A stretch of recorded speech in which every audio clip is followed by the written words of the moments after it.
আমার প্রিয় স্টুডেন্ট, আসসালামু আলাইকুম। আজকে তোমাদের করাবো হেক্সাডেসিমাল যোগ। আচ্ছা ভাই, হেক্সাডেসিমাল, বাইনারি আর অক্টাল যোগ কি একই? হ্যাঁ, একই।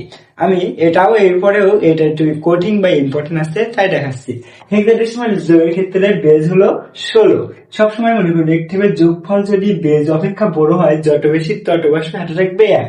এর মান হলো 10, বির মান হলো 11। তো 10 আর 11 যোগ করলে আমার হচ্ছে 21। 21 যা 16 অপেক্ষা 5 বেশি, তাহলে এখানে হবে 5, হাতে থাকবে 1। তারপরে বি আর 7, বির মান হলো 11 আর 7 হলো 18, যা 18 আর হাতে 1 ছিল আমার, তো 18 আর 19 যা 16 অপেক্ষা 3 বেশি, 3 বসবে, হাতে থাকবে 1, 3 আর 1 4। তাহলে আমার হবে 435 অ্যান্সার।